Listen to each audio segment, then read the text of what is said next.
I didn't have any ideas to become a fintech entrepreneur. I found it extremely difficult to get into any of the big software outfits. I was under pressure to get a job and then fend for myself. Lentra happened quite by accident, really. So we weren't planning a Lentra. All these new generation, the so-called new generation banks also found it very tough to submit data and retrieve the report. Retail assets for banks is not the easiest of products to establish and grow. India is heavily underbanked. The ratio of credit to the GDP is extremely low. Banks are extremely good buyers. They are very compliant, they pay, get serious in their discussions once you tell them that your application will be 99.9% available. So my first port of call was HDFC Bank, and the solution has to be really good. And then you just multiply that with every other bank. So we rewrote the software 4 times over in the last 5 years. The vision I have is have all the banks as customers and do all of their business on what the capabilities of the platform. Thank you very much, Divi, for coming over today. There is very little about you anywhere online. Even ChatGPT only shows one CNBC video and one paragraph from Forbes. So I wanted to learn about your early journeys and how it came out to Lentra and what is Lentra currently doing, so that it'll help a lot of early stage fintech founders like myself. And all the ups and downs that you went through in this journey is what probably will help us to start from scratch today. Thanks for your time. Thank you for having me over.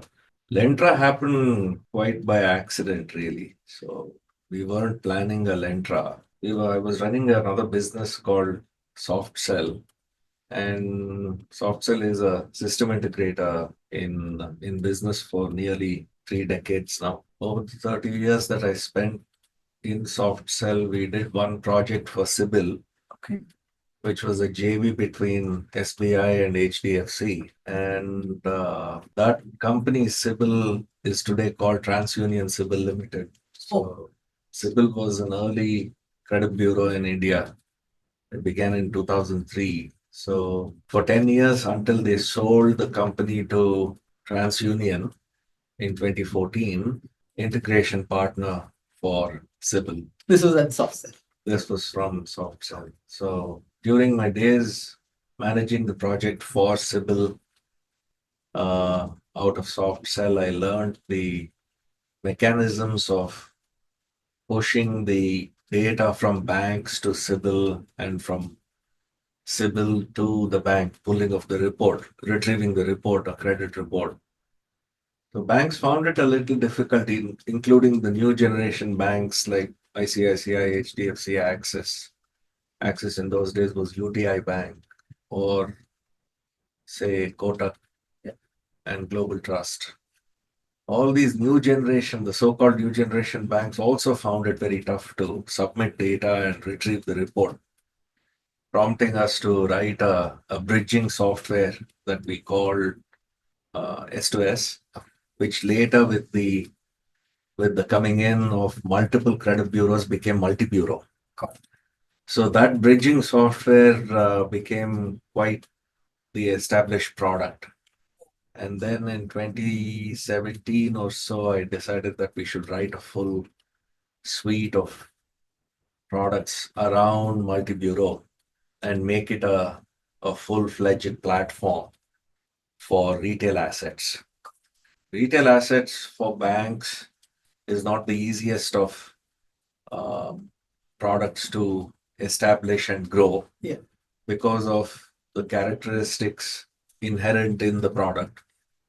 It's extremely short tenure and also very, very low value invariably. So retail assets have a range of products. At the high end is the home loan, which lasts some 15, 20 years. Now 30 years. And also is an extremely high value product. The loan values are ever increasing. So the home loan apart, you leave aside home loan, which is a very unique retail asset from the bank standpoint.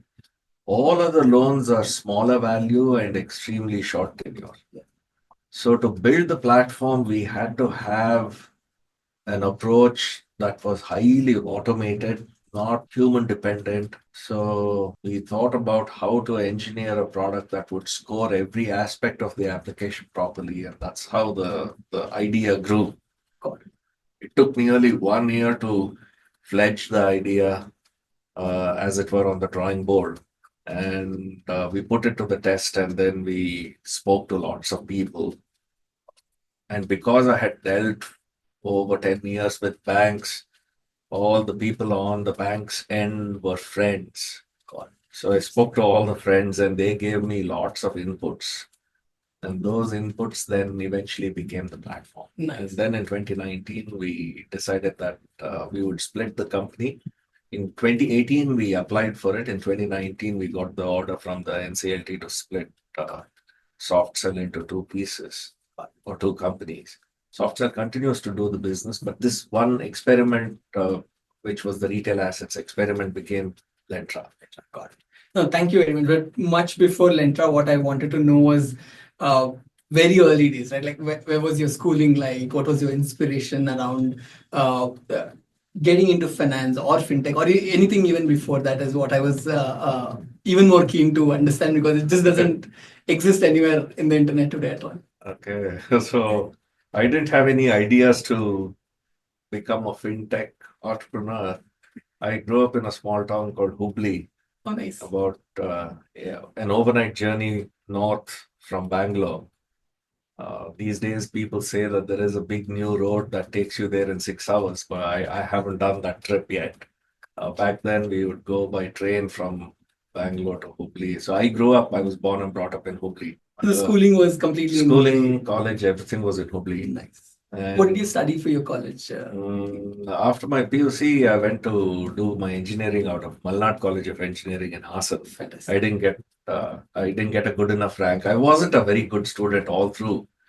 I was inch deep and mile wide in anything that that you can talk of.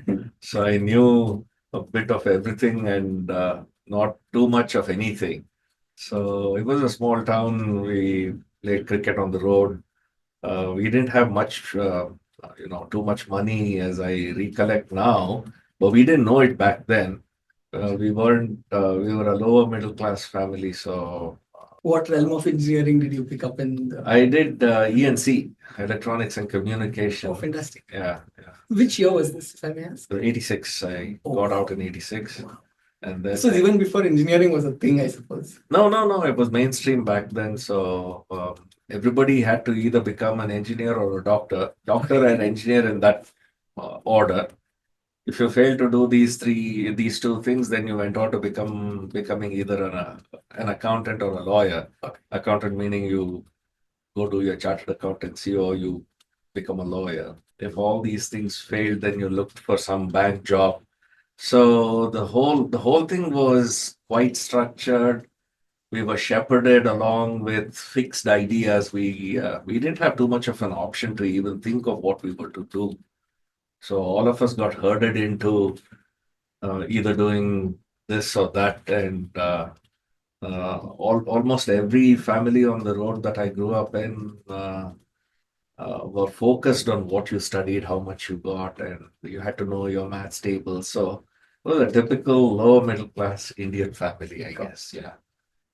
And engineering, I mean, to me, I was born in 88. So it sounds like all my cousins around that period were all either, like you said, doctors and engineers was the thing to look up to. Yeah. But what was your first job like coming out of engineering? I didn't do well in college, so I was the dregs of the class.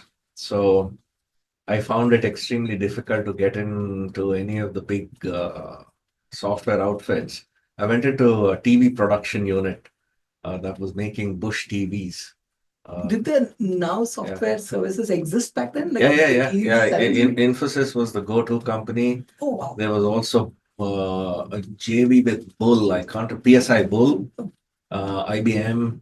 So lots of those standard companies that we know of today existed even back then. Wow. Yeah.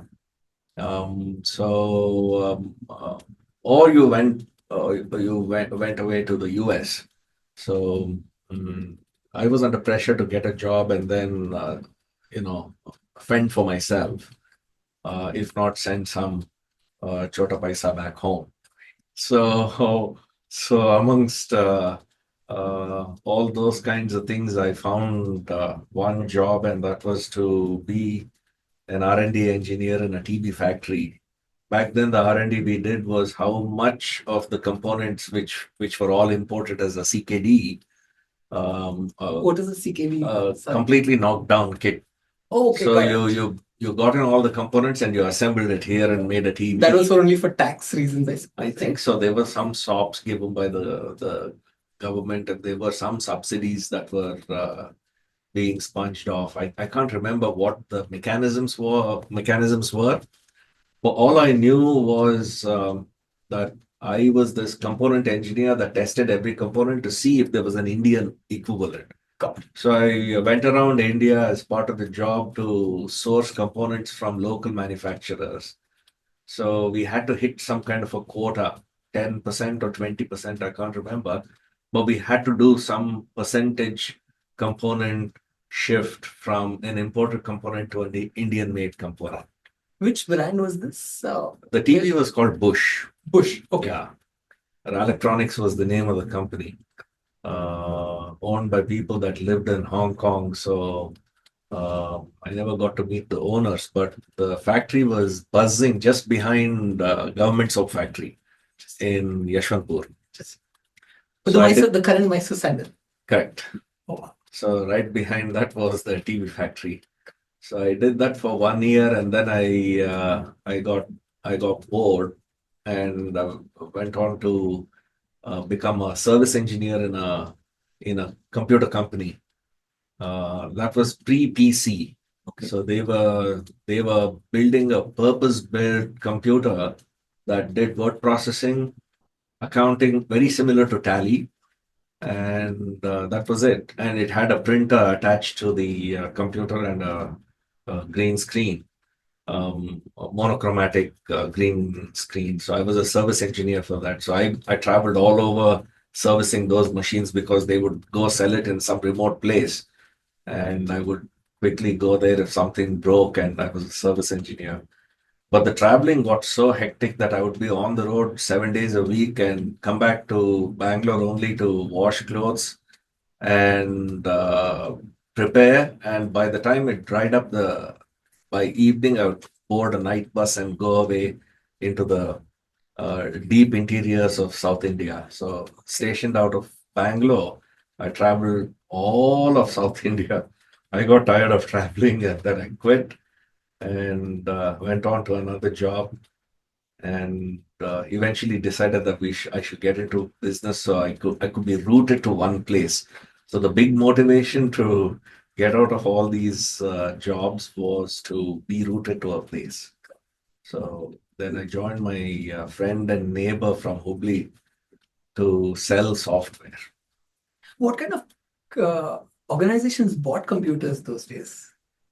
Lots of small businesses. So one of the sectors that the computers were getting sold to were pharmaceutical distribution companies, Okay. education institutes that taught, computer training institutes kind of thing. NIT was a big buyer of Okay. computers. So all the NIT franchisees were buying it. And the company also decided that they would form their own franchise education unit. So that was a subsidiary that sucked out all the computers. So that's where it was getting bought. So, so I remember going to all the training academies, and then so you could see 10 or 20 PCs in one room. Yeah. So this is you would help them install the softwares and no, that was done out of the box. You turn it on and the software came up, but the moment it broke or some keyboard didn't work or the monitor fluctuated a little bit or was fluttering or anything went wrong, they would send me in as the service engineer. So, Got it. so my experience in the TV factory helped. I knew how to hold a soldering iron. I knew how to change things. I was confident of turning things off, ripping apart the whole cabinet, and then pulling the innards out to replace them. So I was very familiar with boards. So the big part in a computer was the screen, a bulbous screen. Oh. A screen is a shrunk TV. It's a 14-inch TV. It's a very small screen, but the inner workings were the same. Got it. So I was so familiar with it that I aced the interview. So getting into that job. So that's how it all started. Fantastic. And all of this for pre-liberalization, I suppose, right? Yeah. So I joined my partner Sunil, who was my neighbor in Hubli, to run Softcell. That was in 1991, 92, 91, 1991. Ganpati. That means approximately August, September of 91, I decided that I would do it and eventually joined him in December of 91. Oh, God. Yeah. So you went from being a service engineer to starting Softcell in the early 90s. Yeah. And this was around the same time when the governments announced liberalization and I can't remember what happened to liberalization. I mean, none of those things really mattered. We were downstream as a reseller of software. So we were tethered to TCS that imported the software and gave it to us in India. So we were a TCS distributor for Lotus 123. That changed hands. ITC took over the distribution of the software. TBL, another company, Tata Burrows Limited, was the distributor for Microsoft. So, but why wasn't TCS or Microsoft buying the software themselves? Because they were exporters of something. Okay. I mean, now we know it's all software. Back then, I knew they were exporters, and all exporters got a license to import. I think some ratio or some proportion of what they exported. If you exported $100, you possibly could import $80, something like that. Oh. I'm not sure. Okay. But it was some ratio or a multiple of what you exported. Got it. So, which is why they wanted somebody like Softcell to operate on behalf of them to be a distributor. No, so they would import all the software at one place, and then you had to go sell it to someone who was the end user. Got it. And back then, software wasn't a downloadable thing; it was all distributed on floppy disks. Got it. So this is almost like how an HUL operates, where there is an HUL manufacturing or buying, and then you are actually very similar. HUL has multi-tier distribution. Yeah. These guys just had one step. So they were the distributors and we were the resellers. We would take it directly to the end user. Got it. Got it. So Softwell was this company that is actually getting all these big companies to distribute the softwares to the last mile, if I can call it that, the end user. Yeah. Nice. How did Softcell go from this to working with CIBIL, working with banks? So as part of selling the software, the software margins every year went south. So to start with, we had high margins of 40%, and then the software margins dropped all the way to 2%. So by the time we came up to about 2003, the margins were wafer thin. So you had to have a service attach. One of the early things we did was train people on the software they bought. That went south. The training wasn't a big value add.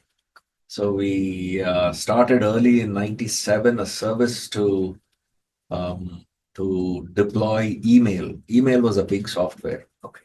So you had to install on a floppy disk, is that?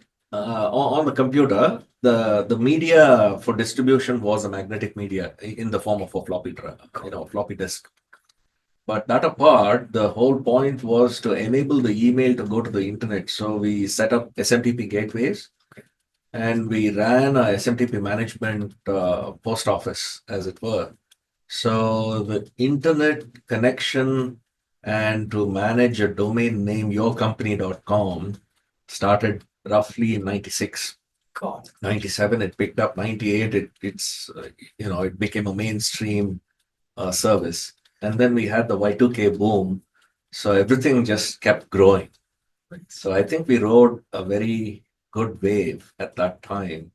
So internet connectivity, managing SMTP, securing it. So stop spam, stop the viruses coming in. So security became a big thing. And because security was related to viruses, you had to have mechanisms to make the whole system resilient. Have path one, path two, path three, or gateway one, gateway two, gateway three. So routing and switching became mainstream in our business. So availability, security, and the functions itself getting delivered properly were all very core to what we did.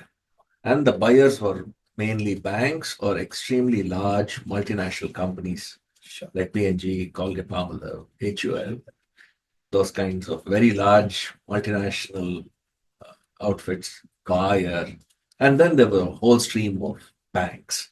All banks bought uh, good software and then gave us good business. Right. So TCS was buying like a Kaspersky or a Outlook sorts to India, and then you were giving this to the likes of Aptex and the NITs and the banks to use this for their end user. Correct. And then anything broke in between or anything in terms of security needs upgrade, you were giving them more products so that it is updated to the most recent of things. Is Something like that, yes. Is this what you would? Nice. So that's how you interface with the banks of the current world in terms of putting up their first PCs and first infrastructures for them. So Correct. you also took care of the local servers of what this. No, we didn't do any hardware maintenance or hardware sales or hardware service. We only focused on the software part of it. Back then, Microland was an extraordinarily large outfit. Computer Point in the early days, and then Microland immediately thereafter. So they were our complementary ecosystem friends. Yeah, we coexisted with them, and then we focused only on the software component. How big was Softcell in this point in time when you were a distributor and you were working with the large banks? So we would do about 6-7 crore of PAT a year. Wow. Yeah. This is 90s that we're talking about. No, in the early 2000s Early when Sybil happened, 5-6 crore PAT. Even today, it's 1,000 crore company now in turnover, and PAT is typically 2%. So Interesting. And how did this transition happen from a 60? So I'm a 1x founder and very new to the EBITDA, the PATs, and the margins also. How did Softcell go from the 60% margins to a 2%? Like how was that transition like? well, it was forced by the OEM or the brand. Yeah, Microsoft was the lead, brand of software. So they forced the number of resellers to grow, to access their markets, to sell more. And with increasing number of resellers and a limited number of distributors, automatically the margins went south.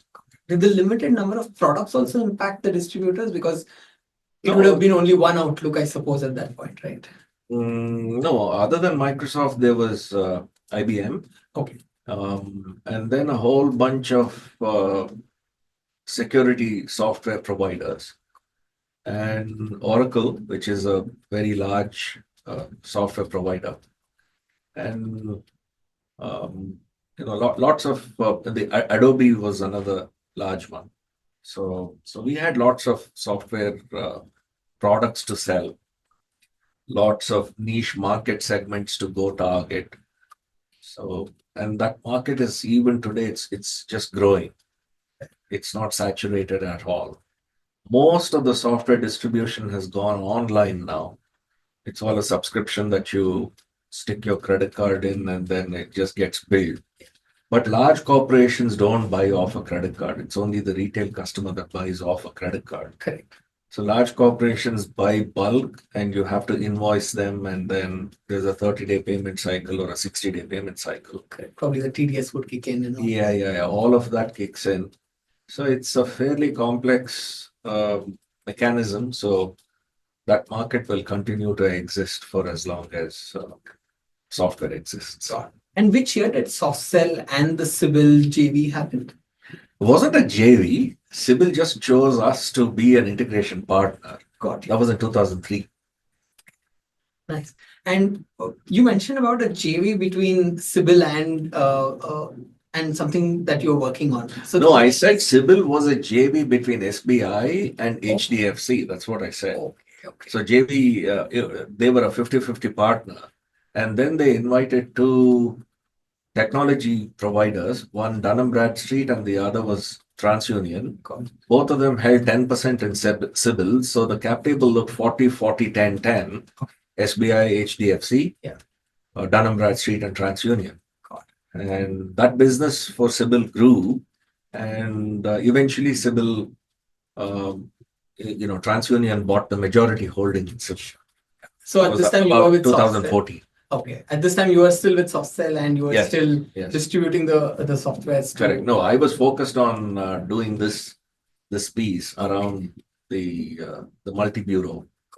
And then eventually we decided that we'll build a whole bunch of other software surround products that would complement multi-bureau and complete the jigsaw of what the banks would want to buy eventually to run their retail assets business. So you went from selling somebody's software to actually building something to build this jigsaw of your own. Yeah. Because of the Sybil's partnership with Softcell. Interesting. And how did that transition look like? Like, what was the journey of being a distributor who was probably like, I'm imagining like a salesman, like a HUL, to an outfit that is now almost like a startup where you had to hire an engineer and put up a team to build it? That's when I realized that brand really matters and the brand awareness matters. So while we had a reasonably good product in multi-bureau, it was extremely difficult to convince the bank to part with much more money than what we spent building the product. So we built it for X, and the sum total of the money at that time, we were getting about half of X. So when we started Lentra, one of the first things I did was we changed the model, the pricing model from licensing the software to making it a subscription or a consumption-based pricing. So for every retrieval, we decided that we would price it extremely low as 3 rupees. But we would not give out a license. So in the initial days, the change in the pricing was welcomed by all the large banks. But was it because it was not a one-off big check that they had to yeah, there was no capital expenditure, and it's 3 rupees retrieval is so small an amount. But we've come a long way in the 5.5 years that we've been in business. That's grown. So it's an extremely good business model. If you can sustain the first few years, in the long term, it will pay because India is heavily underbanked. The ratio of credit to the GDP is extremely low. And if GDP is to grow the way Modi ji is saying that it would, and if you assume that GDP is ultimately directly proportional to the population, and we have a large population, 1.5 billion people.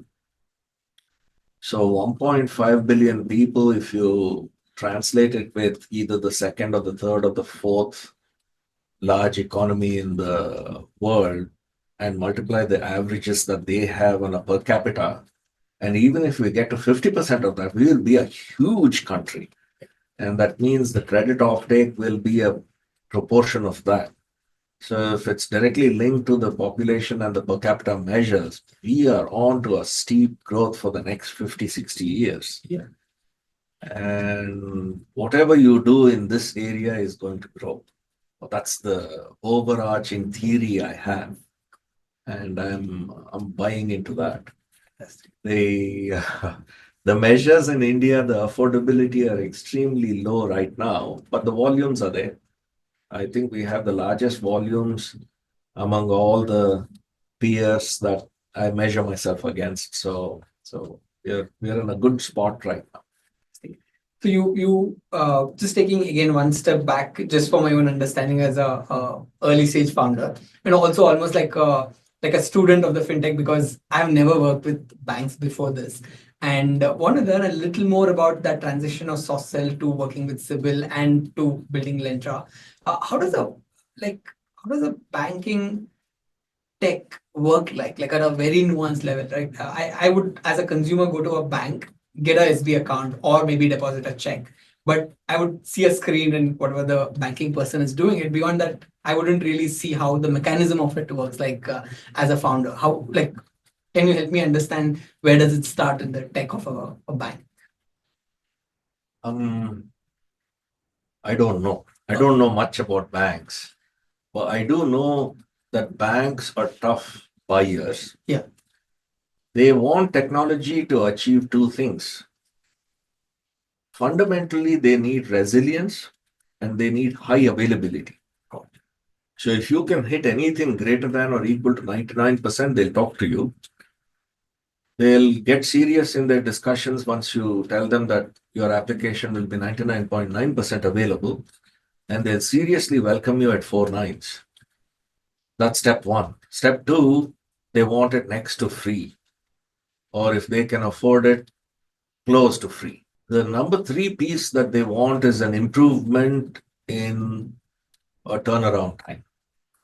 So these are the top three priorities for retail banks. Retail banks need the application to be highly available, extremely low priced, and a reduction in TAT helps seal the deal. So if you focus on these three pieces, you're in for an extremely good innings with any bank you deal with or a whole bunch of banks that you go to. They will all be buyers. Got it. So they're less worried about the tech stack, they're less worried about the performance time, they're more worried about how is it changing their day-to-day operational impact is what I take out of it.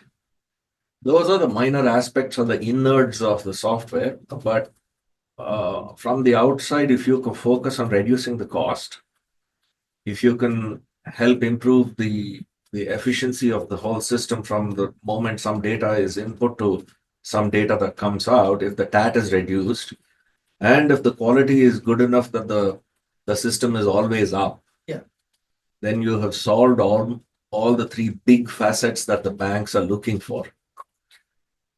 The fourth dimension is if you can make it highly interoperable by defining what data goes in and what data comes out, and that's making it compatible to API 3.1, then it solves the other big problem of data interfaces for banks.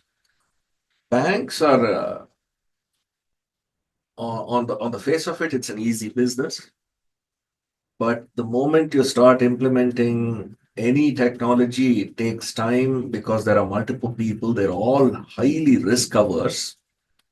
So you're dealing with an entity that's fundamentally risk averse, technology savvy, they're highly tech savvy.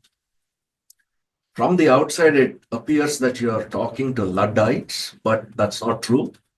They know that they need the technology, but they're very slow to react.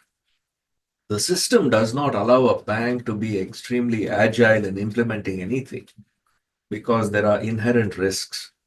Because they are risk averse, it appears that they are very slow. But if you can solve these three fundamental problems of a new technology that you want to take to banks, I think you will be welcome with open arms and the banks want to deal with you. So it's up to us, the software providers, that we go to them with these three solutions. And the fourth piece that I said, if you can make that highly interoperable or defined API mechanisms, I think you've solved the full jigsaw for the IT buyer within the bank. What do you mean when you say interoperable for a bank? The data definitions of what goes in and what comes out from a system should be clearly defined with boundary conditions. And if you can make that, if you can also write out the test cases for them and make everything out of the box ready, adoption becomes faster. And eventually they are good buyers. Banks are extremely good buyers. They are very compliant, they pay. But when you approach them on day one, it just appears you're talking to a wall. They're very, very, very, very large, and the interface to a new a new technology supplier is not good at all. Which is why, if you look at the landscape, banks deal only with the extremely large software vendors. Yeah. IBM, Oracle, Microsoft. You have the biggest of the big ones talking directly to them, TCS, Infosys. It's because you need an army to engage the bank and then do the things. But if you get the four pieces I mentioned uh, in the right mix, you will find that they will listen to you, they'll do the pilot, and they pay for it, and they'll adopt your solution. Got it. But DV, for a company like us, who is probably we've had experience working with one bank, but cracking more has always been a challenge. But even for that one bank, we probably chanced on it to say lightly. But somebody who is building a software today as a startup with probably very little money or in a garage or a backyard of their own. And then trying to build it for a fintech today means you'll have to sell it to bank at some point, right? Either to a consumer who is working with a bank or to a bank themselves trying to integrate into their existing flow of things. Any hacks that you recommend that we go through this? Because connecting to one by itself seems like a massive challenge today. And how did you solve it at Lentra?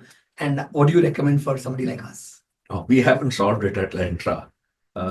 We haven't had great success yet, but we are on a good path. I think You work with massive banks. yeah. But it's very early. The vision I have is have all the banks as customers and do all of their business on what the capabilities of the platform are. So we are very, very, very far away from where we have to be or where we should be. So it's very early in our trajectory. To answer your question, you have to stick with one bank and adopt that one bank, solve all their issues with respect to the solution you have.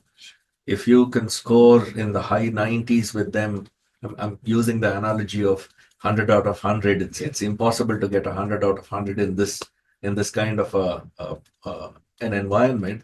But if you score in the high 90s and they are satisfied with the solution and the CSAT is high, you will find a phenomenon that is second to none. In any industry you go, you have to start afresh when you go to customer number two.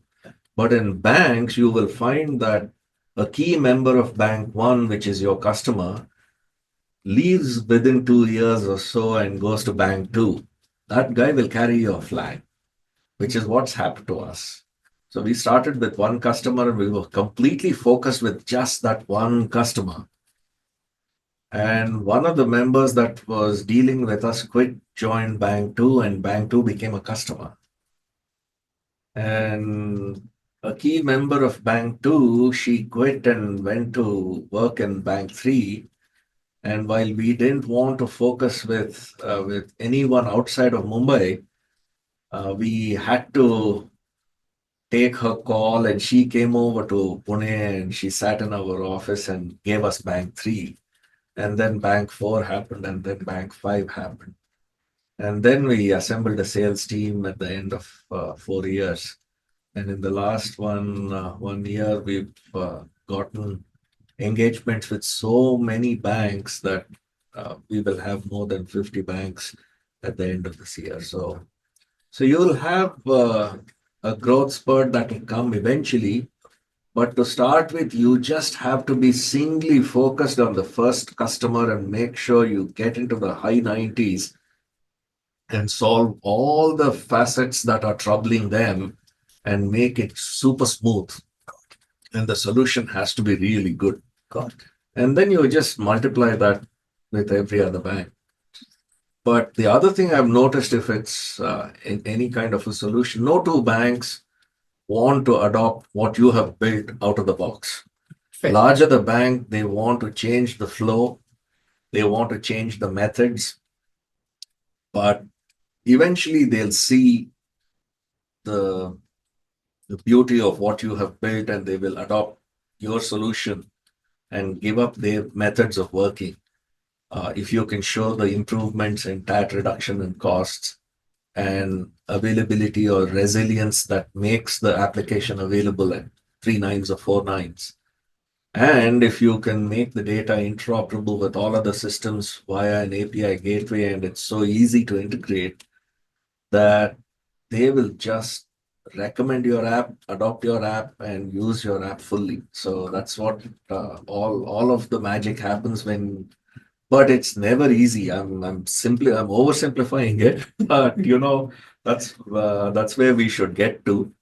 I think we've done less than 50% of the job for ourselves at Lentra, but we are acutely aware that these are the four pieces that we have to push the envelope on and get to these measures.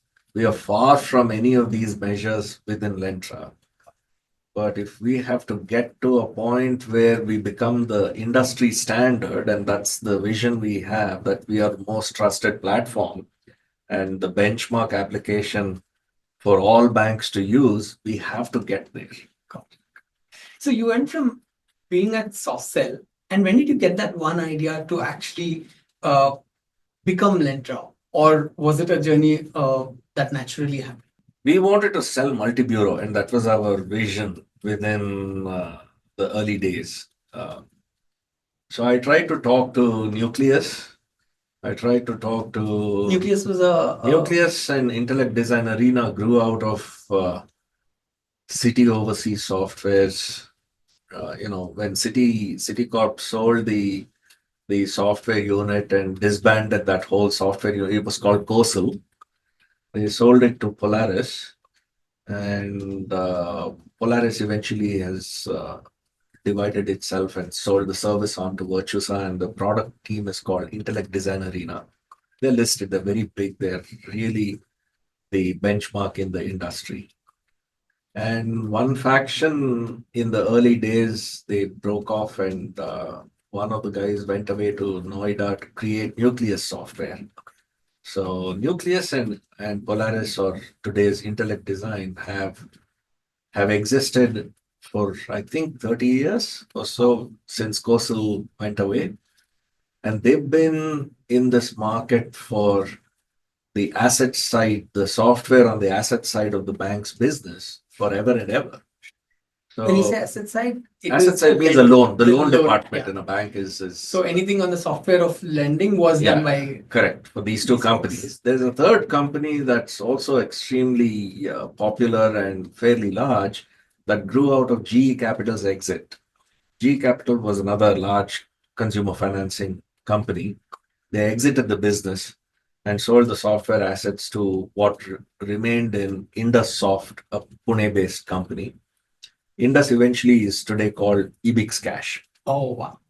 So if you combine the three companies, Nucleus, Intellect Design, and IndusSoft, they sort of cover all the facets of the loan department in any bank. And they occupy these three companies, the sum total will be greater than 95% of value or any other measure that you have, the number of loan applications, the number of loan records, loan accounts that they manage. It'll exceed 95%. So these three companies are the three lighthouses that we have as startups. I look up to them. And I tried to talk to them in the early days. I didn't make any headway. And then I eventually tired of, knocking on their doors to forge some partnership, and then decided that instead of becoming a partner, I should write the software myself. it appeared very easy and it appeared very simple. So I started off deciding to do this in-house. And then quickly we found out in less than a year that we needed more people. And then with more people, we needed, for every developer, we decided that we should have at least half a tester. So every two guys who were developers, there was one tester. So soon the team grew to 4 to 6 to 8 to 10. And then we had 16 people, and that was the oh my God time. So the big, enlightenment happened. So there was this big full moon behind my head at that moment that this is not going to be easy, that we'll have to fund this properly. And it was draining a lot of our resources in the earlier company that I was in. So that's when we decided we'll break it, make this a separate company, and have investors in to back us, because this was large capital expenditure and a long gestation period. Both these things we weren't used to.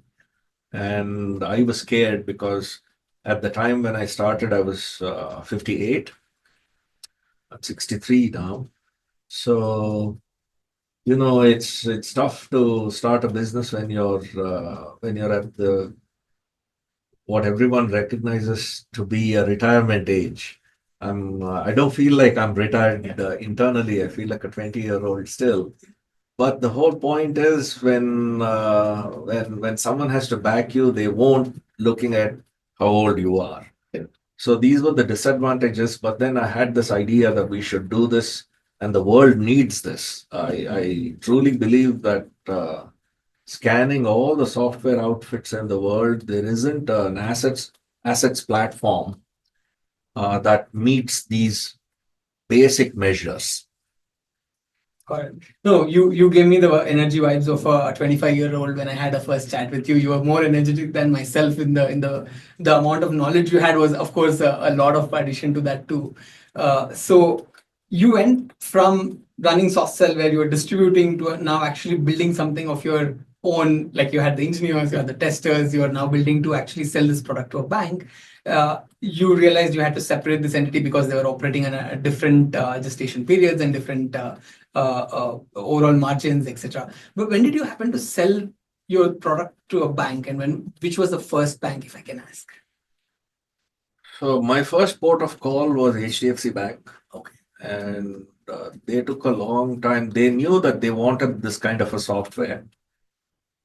Their risk assessment criteria are so strong, and it should be that way for a large bank of their size, that they were mulling over it when we found another customer in HDB Financial Services. So HDBFS decided that they'll throw us a bone and gave us the first order, and there's no looking back after that. Nice, fantastic. So, what was your first product, DB at? We thought our first product was a relationship manager's view. We did that very nicely, Okay. but that hasn't sold even one unit so far. So the first product in Lentra is sitting on the shelf, and it's the favored child that became a special child. It hasn't seen light of day at all. But what we didn't have was a loan origination system, and they asked for a loan origination system, so we went and built it ground up. So the first version of loan origin, that LOS, in year one, it broke twice, and we didn't know how to fix it. The bank was down, business was down on a normal work day. I think it was a Tuesday, and we couldn't bring it up till Wednesday evening. So we rewrote the software 4 times over. In the last 5 years, we've re-architected. Every time business grows and there's, say, 100 crores of disbursement on the platform, you realize that you have designed it with some constraints in your mind. So you have to quickly refactor the software, rewrite certain modules, because the higher you go, the larger you become, the horizons change and everything changes. So the new version we have is called 8.0. So the 8.0 is I think the first true version that's truly global with language packs and with capabilities that we hadn't envisaged in the early days. You can do different kinds of date formats, decimal formats. You can go up to seventh decimal, or you can really have it fully floating if you want to do an error correction on an extremely large scale at the 10th decimal and those kinds of things. We never thought that those things would be useful. We had truncated the decimal value at 2 Oh, because I thought 1 paisa is the lowest and there's nothing you can do beyond that. yeah. So we were so constrained in our thinking on day one, we assumed so many wrong pieces that. But if it scares you to rebuild the software that you have, you shouldn't get into the software business. So that's another lesson I learned. You should bravely go do a new version while the old version runs for the customers, and then you can migrate them. And when you migrate them, don't ask them. Don't even tell them that you're migrating. Just do it quietly and tell them that there's a release and just move them from version 1 to 2 to 3 to 4 and get everybody on the same version. So never ask permission because the no it's The hierarchy jokes is apart. In a bank, when you seek a permission, they go into some kind of a decision freeze. Indecision is the way banks work. I respect all the banks. I have nothing but the utmost um, respect for all banks in general and bankers overall. But collectively, they always go into a massive decision freeze. There are at least 6 departments in any bank that you go to. All 6 are Maharathis. Each one is bigger than the other. And they have to wave green simultaneously, all of them. It's a Boolean and this and that and that and that will never happen, or it takes forever. It seems it takes forever. What you and I would decide in half a minute, Yeah. they take 1 or 2 years. It appears so. Can't agree. So so those things have led me to believe you should not ask, you should inform later, and that's stood us in good stead so far. Yeah.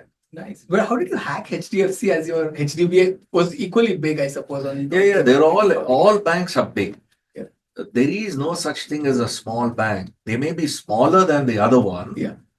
but all regulated entities start with avoiding risk as their approach. Correct. They do not approach anything with customer service as their focus. They approach avoid risk as the approach. So it's a daunting outfit to deal with. Any bank is a extremely daunting outfit to deal with because Discovers this. of the regulatory effects that they see. When RBI comes in for an audit, they're all running scared. So it's so, they're so deeply traumatized month on month on month with regulatory action that by the time a bank is 1 year old, they become hardened. And when you approach them, that's what you see. You see a hardened, cold bank that you have to crack. So ultimately, there's another angle to business. You need luck. I think you can plan for all the simpler facets of 99% availability or higher. Make it this, make it that, but you need luck. I think I was lucky. How did you crack that? Like the luck part of it? I don't know. I don't have an answer to that. But I knew I mean, people who run HDBFS are very good friends. People who run HDFC Bank are also very good friends. Was this because of your Softcell and Yeah, Sibyl? yeah, association. So people who run banks are all friends. Nice. Almost all banks, I have at least one friend in every bank. That's a great association to be part of. Yeah. So I think but it doesn't help. The friend will only enable a meeting for you. Correct. You have to stand your ground. You have to stave off the doubts that they have. And as a startup, as a 5-year-old, you are a very small, vulnerable outfit, and they see it more than you do. And they give you a cold spreadsheet, fill this for me, and then I'll see, is what they say. Yeah. You go, is your paid up capital greater than 10 crores? Yes, no. You want to say no, but there is no but Yeah. answer there. You say, okay, no. No is your out. And the moment you say no, no, you won't get kicked out because MSMEs can't get kicked out. If you have an Udyam Aadhar, you have to get, the government has made sure that they at least look at you, but they'll keep you in the perimeter. Oh, You'll be in the queue forever. it's never a yes, but it's Yeah. never a no either. Correct. So you will never be in India, you'll be in Qatar. आप कतार में हैं forever and ever in a long interminable queue. Your turn won't come at all. So these are the day-to-day operational challenges you will face, but you have to just stick with it. There is no other way out but to stick with it, and you have to create a niche for yourself that others aren't solving. That's what we were looking for, and we've done a few of those niches. Nice. So you had the chance to connect to the bankers. You now have a few, more than a handful of consumers, and you had the chance to build the credibility because one referred to another, and you build that whole association. But how often do consumer experience come up in this conversation? Now that you are into that door and you speak to them, hopefully, quite a few times in a year. I don't know. We are a technology solution provider. So we don't meet the end consumer at all. But I hope it should be informing your decisions of how the product is built at Lentra, right? Like what is the lending flow like, or does that? yeah. So the customer experience is driving absolute delight is one of the features that we drive. But look at it from the bank's standpoint. The bank isn't interested in that. The bank is never driven by customer delight. They'll tell you that they are, but none of their decision-making parameters or the key performance indicators towards a purchase will ever factor customer delight. That's the last in the totem pole of priorities that the bank has. Bank will lead with how good the solution is. Is it best in class? Did Gartner say it's up and to the right? They lead with those kinds of questions. I'm not on a Gartner quadrant. I can't afford the few million that Gartner will charge to even say hello to me. How can you go and tell the bank that you're not on the Gartner Magic Quadrant? Or in my case, there is no Magic Quadrant for the facet of business that I am trying to do. So these are tough conversations with the first filter criteria that the banks have when they buy something. So you have to go past all these landmines, as it were, and then get to the crux of saying, hey, this is a niche software that's going to do this for you, and you will see. So, and you will see nirvana if you use my software. And then there is price at the end of it all. They'll haggle forever, and then you'll end up giving 1 or 2 months away for free. It's okay. I think eventually you'll make money. If the software is good, you'll eventually make money. But the point is, the entry barriers are so many and the landmines are never ending that some technology solution providers will give up. Yeah. I have seen 1 or 2 who have given up on the way. I think you should persist. If you aren't fully focused and dedicated to your own conviction, you will give up. And the banks enable the trigger that you have within you. They'll invoke that and you will give up. Yeah, no, this was amazing speaking to you from the journey of how you started as a child and your education to building Lentra now. I'm sure there could be a component of AI changing there, and you might be adopting that also already. How is that changing the environment? Like quickly, maybe in a minute, if we can. We use several components of AI. The early part of the AI that we did, we actually did ML to start with. Oh. Several reinforced learning uh, in our decisioning mechanisms. We use computer vision extensively to compare images that come from source one and images that come from source two or source three. Imagine there are multiple feeds of the same image. We compare to make sure that there are very low variations. When you say an image, is it like a PAN card I am getting from the source of a database to what a consumer is? So in any application, there is a selfie. So you give today's photograph, but all the 6 or 7 popular OBDs will have a picture. Aadhaar spews a picture. Your driving license has a picture. PAN card has a picture. A passport has a picture. So several of these OBDs have pictures. Voter ID has a picture. So we compare the pictures that the OBDs carry along with the selfie you've submitted to make sure that the variation isn't too much. Because ID-oriented frauds are well over 80%. So if you split 80-20, all frauds that happen are identity thefts or identity frauds. So simple triangulation of two OBDs with the selfie you've given will filter at least 30-40% of the applications and eliminate all identity oriented frauds. Yeah, we have other methods also other than this image comparison, but this is one of the pieces where we used computer vision very early in our journey. We are now looking at trends and matching trends. So in a portfolio of any loan portfolio, like a two-wheeler portfolio in southern India, and you filter it with commuter bikes, which is the largest class by frequency, you will have trends, and you can have the trend patterns matched to the n+1th application. If there are n records, the next application that comes in, we can quickly look at what the standard deviation is. And if it's less than 1, it meets all the criteria that you have.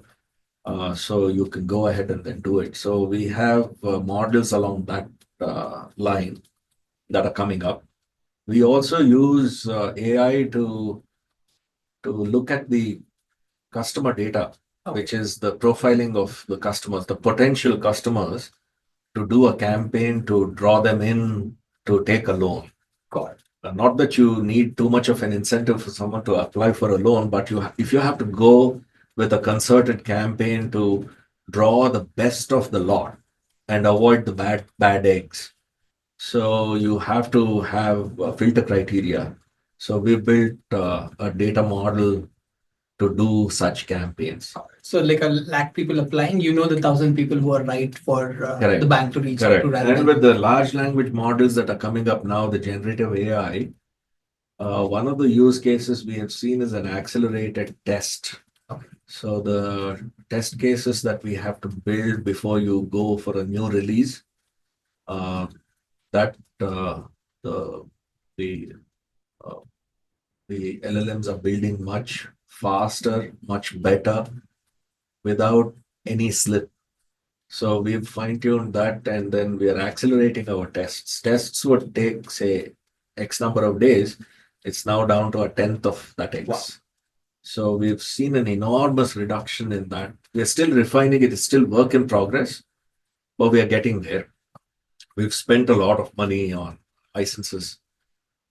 We've taken in, but Llama is the most popular piece that we use. We have Claude GPT-4 licenses also, and Copilot licenses. So we've taken a whole bunch of those licenses just to try them out to see which one gets higher adoption.